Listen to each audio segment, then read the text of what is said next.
Sony recently announced two new cameras in their small, very compact full-frame body. In this case, we've got the A7C II and this A7CR. The difference, as far as I can tell, is just the sensor. A7C II is an improvement compared to the original. It went from 24 megapixels to 33 megapixels, which is the same sensor and the same processor as the A7 IV, which has a full viewfinder. And that's just a generally larger camera. At least from a marketing perspective, it looks like they want to potentially give people smaller, more compact, full-frame options. They mentioned 22% lighter and 45% less volume compared to the A7 IV. And also for the A7C, similar situation compared to the A7R5, which in that case has the 61 megapixel sensor. So they're basically cutting down their original cameras to that compact A7C style. I'll talk about my opinion on that towards the end of the video, but first off, I'm just going to go over a few differences that are potentially important for someone that has the original or was looking to get that super compact full-frame camera but didn't like some of the aspects of the original. It does have a new sensor-based stabilization system. It's 5-axis now in that super compact camera. I think it's a nice improvement. Good to see them improve on that and somehow make it work with such a small camera and the large sensor. On the video side of things, you're going to get 10-bit 422 maximum quality. So that is an improvement over the original A7C camera. I think that was only 8-bit. With A7C II, you'll go from 6K to 4K. It compresses that information down to 4K and it looks pretty sharp, pretty detailed. But there are some potential issues with that. Same situation with the A7CR. They're going to be taking 7K down to 4K. So you will again get very high detail. But the issue with that type of configuration, I don't know if these cameras are able to do different modes. You'll have to look into that for yourself. But in that specific situation, you're going to have high sensor readout times. So rolling shutter is not the most amazing. Cindy did a test on the A7 IV at one point. It has the same sensor as the A7C II. And they mentioned 26.8 milliseconds for that specific sensor. So definitely on the higher end but you are getting more detail. If you don't do a lot of motion shots and stuff, I don't think it's going to be a huge issue. Related to that, there is a pretty popular camera, which is around the same price. So the S5 II from Panasonic. This one starts off at 22 milliseconds, so a little bit better in the standard mode, but when you go into the Opagate 5.9K 3:2, it jumps up to 25.4 milliseconds, so still a little bit faster than the Sony setup. I'm not sure on the R version of this, it's probably even worse, honestly, but you'll have to look into that if you're curious. At the very least, you get 10-bit in video situations. You have the fully articulating screen. That's also good for video situations. Not ideal for photo situations, which I'll talk about in a little bit. They do mention a grip extension for this camera. I think that's nice to have if you're into smaller cameras, but also want a taller grip when you need it for whatever reason. It's nice that they do at least include that option. And it uses, of course, the larger Z-type batteries, so you should get pretty nice performance out of the battery in both of the cameras. DP Review did a little comparison here. They mentioned the IBIS ratings. The Canon does not have in-body stabilization, but the Sony does, and the Panasonic does as well. It looks like it's a little bit lower rating. The viewfinder is a negative of the new A7C cameras. It's just what you're going to get in a small, ultra-compact camera like that. Potentially could have added more pixels, but they did not. It's a 2.36 million dot compared to, say, the Panasonic here is a 3.68 million dot. Although the magnification, I think, is better than the original. Yeah, so it's 0.7x versus 0.59x, so that's at the very least an improvement. Not quite as good as the Panasonic here. But yeah, pretty nice that they did increase the magnification.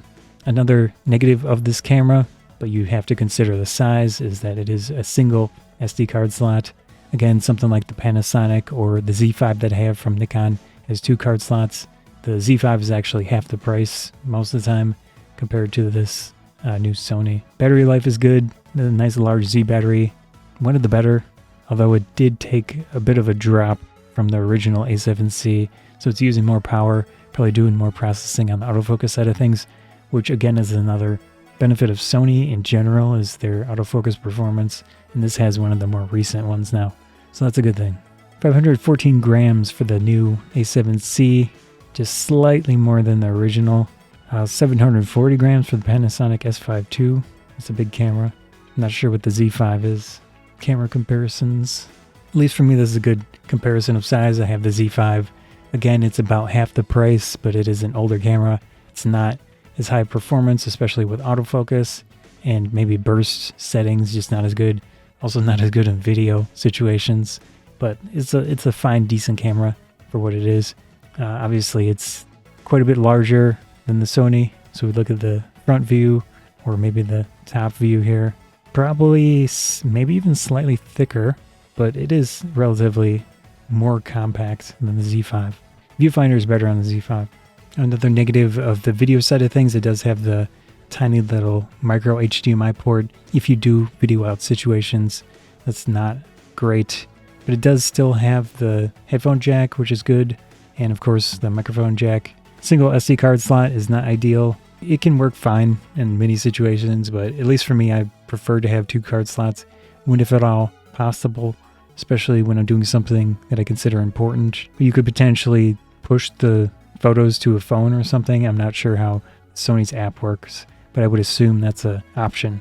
One of the nice features of these 2 new cameras is the UVC webcam support. So it's very simple, easy to use webcam capabilities, or maybe you could even connect it to something else. In this case, you would just use the single USB-C port, connect it to a computer or some type of a recording device that supports UVC, which is a lot of stuff. You can even connect it to a phone, potentially. I have connected a UVC camera to my Android phone. Depending on the app situation, it is pretty functional. In this case, it also mentions with internal recording, so you could potentially film a live stream and record that in the camera, and then also push it to the computer at the same time. That's potentially very cool and useful.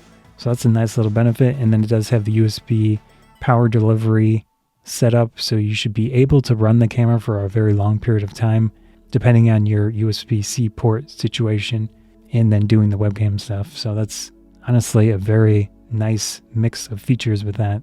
Maybe this could potentially be a very good camera for IRL streaming backpack setups.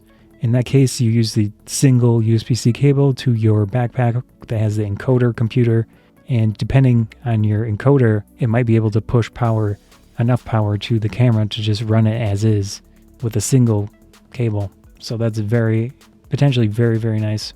And then you could record your stream, again, assuming this is what it means with internal recording, you'll have that backup from your stream. So, and again, the additional benefit here is this is a relatively compact camera. I think that could be a nice option. Depending on heat buildup and stuff, I don't know, but in this specific instance, you probably do 1080p, which should be fine. My opinion on the A7C cameras, I think having a small, compact, full-frame camera is a large benefit for many situations. Easier to pack. It doesn't put as much strain on your neck and such. Of course, that depends on the lens used, but having a small camera in that case is definitely a nice benefit. It's less conspicuous. No one's going to notice it as much as like a large, Z9 from Nikon or whatever the Canon one is. I don't know, the Sony A1 is probably relatively small, but this is even smaller. So that's a nice benefit. And even so, being such a small camera, it has the full sensor-based stabilization. That means you don't necessarily need a lens with stabilization in it to get good video performance if you're doing vlogging. And of course it has the hot shoe, which most likely has all those functions and features. You could potentially use one of Sony's microphones that go right into the hot shoe without needing a cable.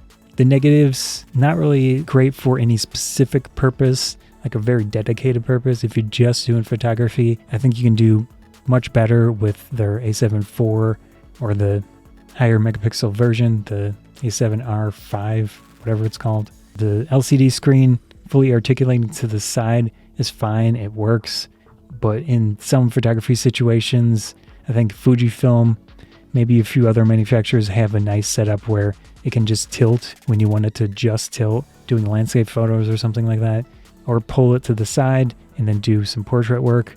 Those are more functional for photography compared to the articulate out type of screen. For video, articulate out is good for most video work, except if you're going to use a gimbal, it sometimes can be a hassle to have that screen to the side. So not ideal, but again, it's very versatile type of screen. Does not have a autofocus adjustment positioning joystick type thing, nub, whatever you want to call it. Not ideal, especially with photography. I like having that joystick nub thing. Like my Z5 does have that, and it is definitely not having to mess with the LCD screen touch capabilities and stuff like that. So you do sacrifice some things with the very compact size. Again, the viewfinder is not ideal, but you are doing that mix of very compact camera versus getting the best functions and features and size of things and quality of things. You have to make some compromises, I guess. In that case, there really isn't any room to fit a larger thing, but at the very least, they did increase the magnification of this compared to the previous model. So that's a good thing. Very nice. The one SD card slot, for me, that's not ideal, but with a very small compact camera like this, I think it's a reasonable compromise. The grip looks decent size for what it is. Nice large battery. The tripod socket, 1/4-20, is not in a great position. It's very, very far forward, but again, a very compact camera. They probably just didn't have the space internally to have that down like towards the middle. Overall, I think this is a great camera for anyone that just wants something that does it all pretty well and does some things really well, depending on autofocus performance compared to other options. You do sacrifice some things, but it's just going to happen. I don't know if I would personally want this, especially considering the price of MSRP, $2,000 United States America dollars. If price were no consideration, I would pick one up just for the nice compact convenience of it and having a full frame camera, doing the UVC webcam support, potentially doing IRL streaming situations with it because it is very small for what it is and the quality that you'll get. Interesting camera. I think the cheaper one with the lower resolution makes much more sense than the high resolution one. I don't know why they even bothered creating that, but maybe there are some people that really, really want high resolution in a small compact camera. So I guess they can get that. They have that option, but they'll have to pay for it, of course. It is cool. Sony's trying to push the boundaries of very compact, large sensor cameras. Canon does have the RP and the new R8. So those are pretty compact as well, but we'll see how it goes. Anyways, interesting release from Sony. At the very least, I think it's nice to see improvements in that very compact camera. Got a photography Banzai. See ya.